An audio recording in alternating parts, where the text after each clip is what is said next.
Ma'am की काना pot अगर हाईरकदों हरें आतंग लेर शेयर तौरकदों मैम कईनो कमाई तौबनो गिफ्ट अवेदी होइदोने करी पोनो गिफ्ट अवे तौदोसे लुपा क्या ताब पोटनो चिंग मैम यूम योरकान लोम शेयर तौरके नुंगाई है नुंगाई है पोपो तौरे वाओ नुंगाई वाओ चथोबीसे मसा खर नुंगाइरब मालिदा लोक खुब फरेदा हिदाक सिनबदगी ये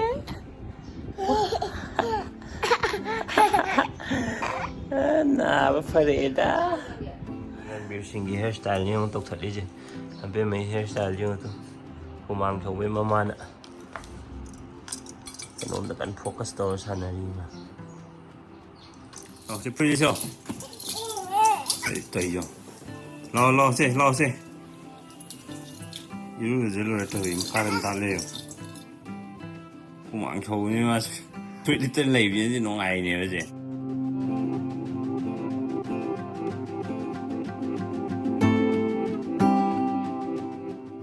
어직들로 현등아임니 어제. 말로 해두어 맛이 부상근요. 아마 카땅자 가야지 BMW 봐. 심마 짬싸세 용자 가야 보래 어제.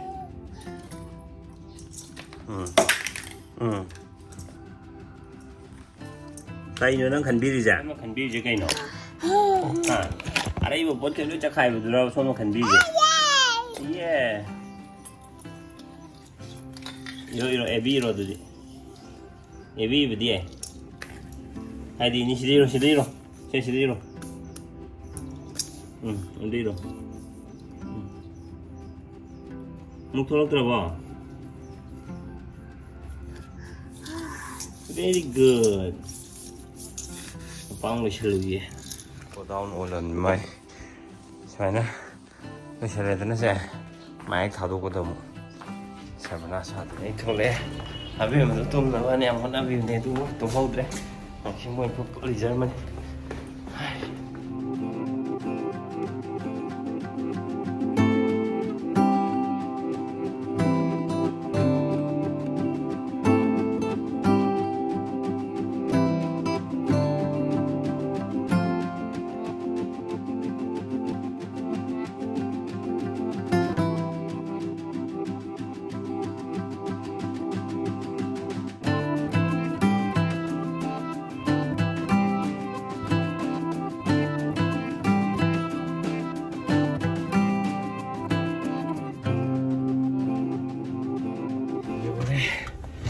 ngasi di khare yame pat lo shalugi ai gari jo ama video am thok dam ra ai ma tai kham jam kan ai thui no khang de do ai jo ngasai di ma tai ho bane ba sai me am je pik thalam ba gi go ma tai ho bane ga ai ji kan ai thui mi no khang de tai मैम सिदी युम दई मानबा Lakhani hi ma'am की कानबा pot अमा इन हाइरकदोनि हरें आतंग लेर share तौरकदोनि ma'am कईनो कमाई तौबनो gift अवेदी होइदोने करी पोनो गिफ्ट अवे तौदोसे लुपा क्या ताब पोटनो चिंग मैम यूम योरकान लोम शेयर तौरके मोई लाखनी हायनिना हुजिक अइना ngahangei achapo leiraga test tौबदो ngasi plate ngahangei amom leibdo ngasi plate maching hanga te aroi aduna हंदकना ngसाई डीएम कॉलेज ममांग लेबदो अदोंगिदो टेस्ट तौरजे चेन सिन प्लान अम लेरे सिंगे मिना अबे मसु चायाबा ओइना तौसेना हायरे द ब्रेड कुंबा दो nghangi अखोय पराठा दो अदुगुम बोइना लेबिरो ना हायरे सो अदु ओइन लेरनी ngसाई प्लान अइना हायबा डीएम कॉलेज ममांगी दो कैंसिल तौरे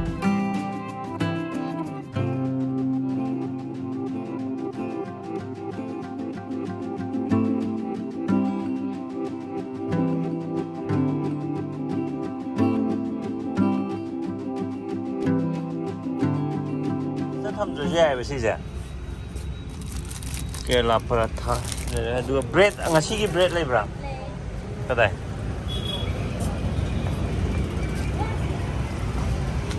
हां अजन नि लो क्या पे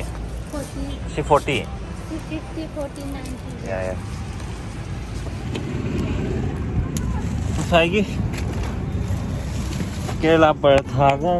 ब्रेड को ले रे बगो केला पराठा फ्रेश ने ꯑꯩꯅ ꯀꯥꯏꯗ ꯀꯩꯅꯣ ꯇꯧꯕꯅꯣ ꯃꯥ ꯈꯪꯗꯕ ꯃꯥ ꯃꯅꯤꯄꯨꯔ ꯁꯥꯕꯅꯤ ꯀꯩꯗꯤ ꯍꯥꯏꯖꯤꯜꯂꯦꯕ ꯑꯩꯅ ꯌꯦꯡꯉꯦ ꯀꯣꯚꯔꯗꯨꯗ ꯑꯁꯥꯝꯗꯩꯅꯦꯕ ꯑꯗꯣ ꯀꯃꯥꯏꯅ ꯑꯁꯥꯝꯗꯩꯅ ꯑꯗꯨꯝ ꯌꯧꯔꯛꯄꯕꯨꯗꯤ ꯌꯥꯏ ꯑꯗꯣ ꯐ꯭ꯔꯤꯖꯇ ꯊꯝꯗꯕ ꯐ꯭ꯔꯦꯁ ꯑꯣꯏꯅꯅꯦꯕ ꯉꯁꯤ ꯂꯩꯔꯛꯏꯁꯤꯗꯤ ꯁꯤꯒꯤ ꯁ꯭ꯇꯣꯜꯗꯒꯤ ꯑꯆꯥꯄꯣꯠ ꯆꯥꯕ ꯁꯝ ꯑꯗꯔ ꯗꯦ ꯇꯥꯔꯦ ꯉꯁꯤꯗꯤ ꯅꯠꯇ꯭ꯔꯦ ꯑꯩ ꯑꯣꯐꯤꯁ ꯍꯜꯂꯛꯄ ꯇꯥꯏꯃꯤꯡꯒꯤ ꯅꯨꯃꯤꯠ ꯈꯨꯐꯖꯁꯤ ꯂꯣꯏꯔꯦ ꯆꯤꯡ ꯃꯔꯨꯝꯗ ꯆꯪꯈꯤꯗꯧꯔꯦꯕ ꯄꯣꯁ ꯊꯤ ꯇꯥꯏꯌꯦꯕ ꯁꯤꯒꯤ ꯏꯟꯁꯇꯥꯒ꯭ꯔꯥꯝ ꯄꯦꯖꯁꯤꯗ ꯆꯪꯉꯒ ꯌꯦꯡꯕꯤꯌꯣ ꯁꯨꯁ ꯗꯤꯖꯥꯏꯟ ꯍꯥꯏꯁꯤꯗꯀꯣ www.susdesign.com ꯆꯪꯉꯒ ꯉꯁꯥꯏꯒꯤ ꯀ꯭ꯋꯥꯂꯤꯇꯤ ꯑꯐꯕ ꯑꯩꯈꯣꯏꯒꯤ ꯁꯝ ꯄꯥꯅꯕ ꯁꯝ ꯄꯨꯟꯅꯕ ꯑꯗꯩꯗꯤ ꯁꯥꯏꯠ ꯕꯦഗ്ꯁ ꯑꯗꯩ ꯁꯣꯐ ꯇꯣꯏꯁ ꯀꯣ ꯑꯗꯩ ꯏꯃꯣꯖꯤ ꯃꯌꯥꯝ ꯐꯪꯕꯅꯦꯕ ꯑꯗꯨꯒ ꯄ꯭ꯔꯥꯏꯁ ꯔꯦꯟꯖꯁꯨ ꯂꯣꯏꯅꯃꯛ ꯂꯨꯄꯥ 80 पीबा अदगिदी 85 पीबा 90 पीबा मखन मखन मैम यावरमनेबा अदुगा सिजे आइजु खरा लैरगा इनि येंगेना येंबने अदो मखोगी एड्रेस के का मेनबदि अखोय अमेज़न की केगी मेन माय चमाना मेलनी मिंगनु मेन मोबाइल फोन मेलनी को कई लमदैनो हापनी पिन कोड के काजे हापगा लोय मेलनी अदुगा पेमेंट से पेमेंट से हम लाएबा अखोगी यूपीआई लेरगदी यूपीआई ना दुम तोरसु यारे कार्ड तगी तौरगा अरे इंटरनेट बैंकिंग तौरगा वॉलेट लेजरगन वॉलेट ते तौरगा पीरसु यायबा ꯌꯨꯝ ꯌꯧꯔꯦ ꯍꯧꯖꯤꯛ ꯁꯥꯂꯣꯂꯤ ꯑꯗꯨꯒ ꯁꯤ ꯉꯁꯥꯏ ꯑꯩꯅ ꯑꯣꯔꯗꯔ ꯇꯧꯈꯤꯕꯅꯦꯕ ꯁꯤ ꯄꯣꯠꯁꯦꯀꯣ ꯑꯗꯨꯝ ꯅꯣꯡꯃꯗ ꯗꯦꯂꯤꯚꯔꯤ ꯂꯥꯛꯑꯦ ꯁꯤ ꯀꯩꯅꯣ ꯍꯥꯏꯔꯛꯀꯦ ꯑꯗꯨꯒ ꯑꯩꯅ ꯉꯁꯥꯏ ꯍꯥꯏꯕ ꯒꯤꯐ ꯑꯋꯦꯗꯣꯀꯣ ꯒꯤꯐ ꯑꯋꯦ ꯂꯨꯄꯥ 3000 ꯋꯥꯔꯗ ꯒꯨꯗꯤꯁꯅꯦꯕꯀꯣ ꯑꯩ ꯁꯥꯏꯠꯇ ꯊꯣꯛꯂꯝꯒꯦ ꯅꯠꯇ꯭ꯔꯒ ꯅꯦꯛꯁ ꯁ꯭ꯀ꯭ꯔꯤꯟꯗ ꯊꯣꯛꯂꯝꯒꯦ ꯃꯥꯒꯤ ꯀꯩꯀꯩ ꯌꯥꯎꯗꯣꯏꯅꯣ ꯍꯥꯏꯕꯁꯦ ꯈꯪꯕ꯭ꯔꯥ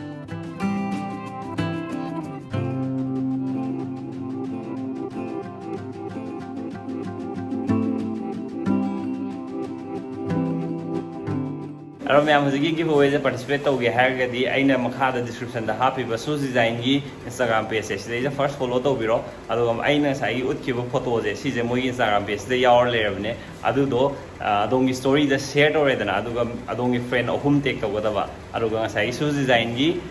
केनो जे इंस्टाग्राम जे सिजु टेक तौगदबा अदुएगदी नोई participate तौरे J खंगदोइनेबको अदुगा साइगी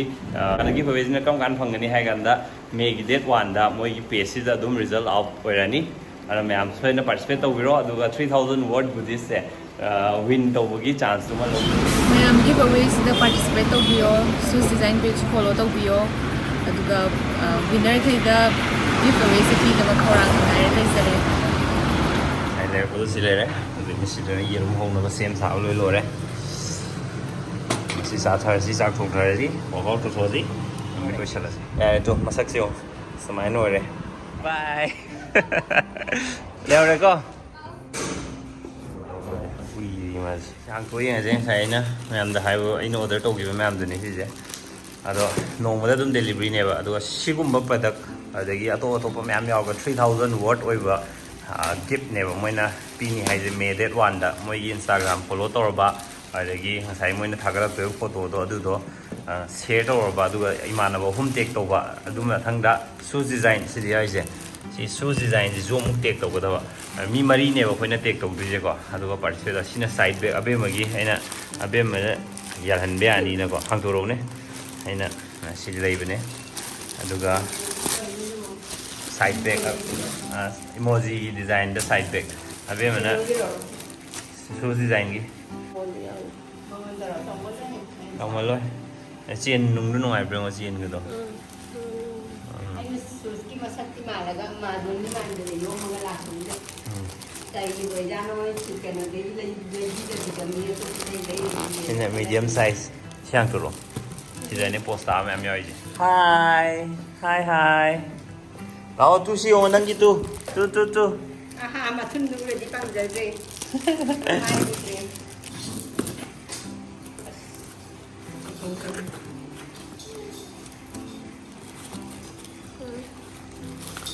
Sabi mo ko le to yo. Sine sampha sampun sam kai ko ge sampun. Scrunches. Mani ni kanjet re. Si sampun da me am do. Kazaw nya. Aro me am zu like to solo follow to solo share to solo aduga siumba me am 3000 rupees worth oiba win to wait and jado phango. Ari good luck. Khoi ngasi video ma kha ja thajarge. Bây giờ gió quá lẽ machine rig đi show thâu rồi mày giờ đi show thâu chiên cái đấy mà không có mua chứ tum hogala ningai tau tau yam phai very good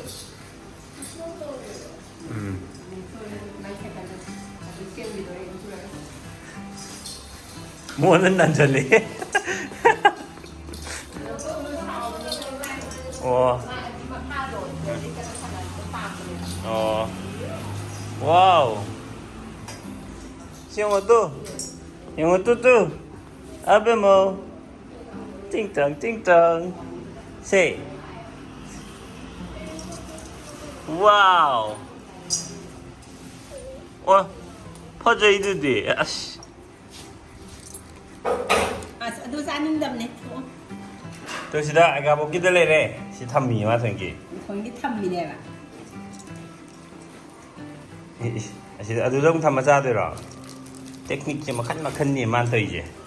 누가 해봐야 노시고 만더 이제 와 직접 비니 포이드 비니 만더 이제 시안 없죠 매번 이제 숙객 되지 한 파이 마시 루어래 해봐 액팅 헤이비 오 액팅 em thấy nó xin mà cùng cái đấy mà 오 와우 bắt đầu năm mươi chua này adu dia deh adain tau dia deh ya piro hai bini thau ge e piro